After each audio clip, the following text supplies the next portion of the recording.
You've heard me say it before, but I'm going to say it again because we can't forget how important this simple truth is. Things work until they don't. And today I want to talk about onboarding as one of those things that's no longer working. Here's what my latest research shows that onboarding is the number one area that employees want to have more personalized.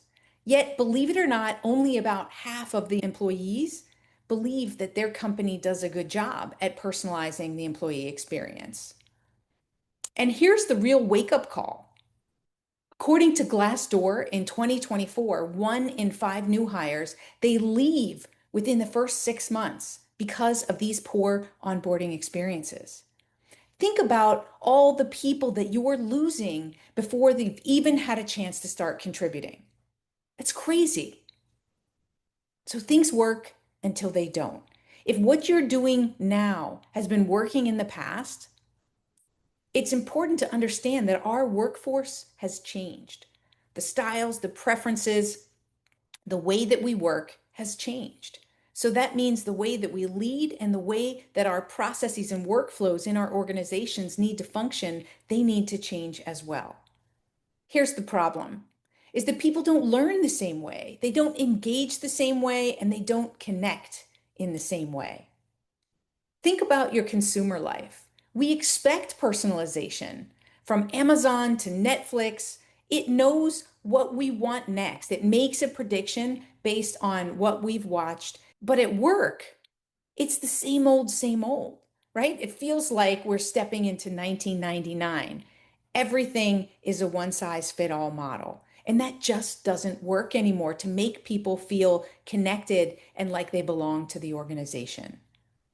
And that matters because how we bring people in the organization from the onset is what matters. That's what helps them stay engaged, stay productive, and loyal.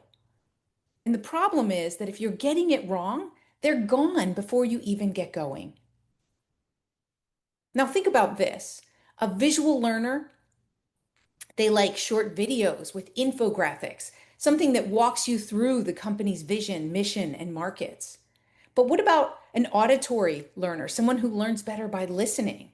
A great podcast like using LM Notebook would be a great way for the CEO and another person in the organization to talk about the values and how they show up and examples of client situations where people have brought out their best and shown and demonstrated their values, right? That's bringing it to life through a conversation.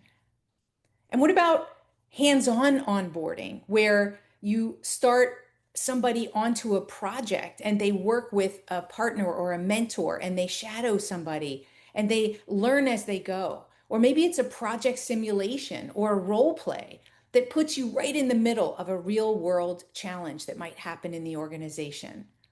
These things make it more exciting to onboard. It feels more personal and lets the person feel like they truly belong in the organization, like they're already ready to add value. And then by adding something like a mentor or a guide, well, that gives you that real personal aspect of interacting with someone. And that small thing, or maybe it's a cohort of people who start together and they have certain activities, social activities, or they have to name the group and they create a song or a motto. Those types of things, they bond people together. And it's that that keeps people working for each other as much as working for the customer. Now, here's where AI becomes a game changer in supporting you in making that onboarding experience more personalized. So, number one is you can have adapting learning platforms that help you to adjust those onboarding modules as they interact, right? By knowing their personal preferences and profiles, you can be able to give them the type of onboarding that's going to be more personalized for the way that they like to learn and engage. You can also have a personalized chat bot that is customized with the company values and examples of the way that the company functions and workflows and processes. So it's available to ask a question at any time. Really, I have a client who was telling me that he still has an 100-page manual. That is dead. Nobody is going to read a long manual. But if they have a question, they can go to your customized GPT that has the manual and the mission and the vision, and maybe helps them to understand if they have a question of how to approach something or what needs to be done in a particular situation. They can ask that chatbot. But they will not read a long document, I promise you. Create customized welcome videos from your leadership team tailored to that role or that location. And of course, you could also have different variations that the CEO or other people in the organization have created, maybe stories that they tell that based on that person, that role, and that location could pull from those stories and bring that into their customized program. And here's the thing is that AI and the human aspect, they need to work together. It's not one or the other. It's not just give them a chatbot and that's it. That's not enough. That's not going to endear them and make them feel a part of the organization and feel like they belong. It's the two together that collaborate to bring the best experience possible, because AI can recommend the right buddy, but only the people themselves can create that belonging, right? Only the stories that those CEO tell have to be told from themselves in order to really connect. And maybe through these buddy check-ins or the laughter, the social interactions that are created, the nuances that are delivered in the human way that make someone feel like they're not alone. There's somebody guiding them through this process, like you care about their career development. That's what matters to them. Systems can't do that. Only people can.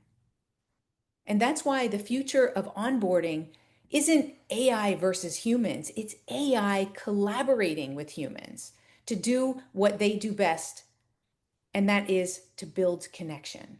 And yes, AI can help you build better and deeper connections when used in this way.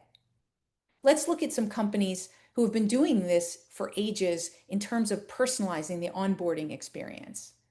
Microsoft and HubSpot, they're both known for structured mentoring pairing programs, helping new hires to immediately build relationships and navigate the culture and any challenges that they might face when they start. Zappos, they did a great thing. They were famous for rotating new hires through different roles across the organization so that they could understand each part of the business and how it works, and also be connected empathetically with those people who they're interacting with. So it's not us against them as they're looking to serve the customer, which it is sometimes in some organizations because they don't have a knowledge and understanding of those roles and what challenges those roles might be facing. And then Airbnb, as an example, they encourage new employees to book and stay in a property to experience the product firsthand, right? That creates an immediate connection to the customer's perspective. And these aren't just systems.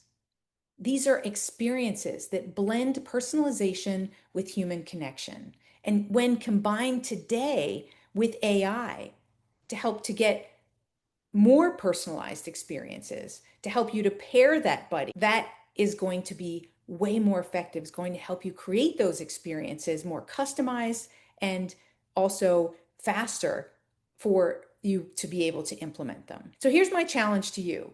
If you're leading an onboarding, I want you to ask yourself, are you designing for compliance or connection? Are you giving new hires information, or are you creating belonging? Onboarding isn't about checklists and forms.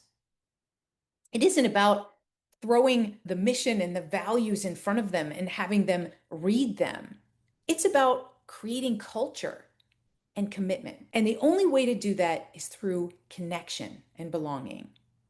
So really, when you combine AI's ability to personalize with a leader's ability to humanize, you don't just onboard employees, you invite them to something bigger. You connect with them at a higher level. And that is how onboarding needs to look for the future if you want to be winning the war against talent. And that's what the future of onboarding looks like. If you want to get the best talent and you want to keep the best talent, then it starts right there on the onboarding, the first 90 days.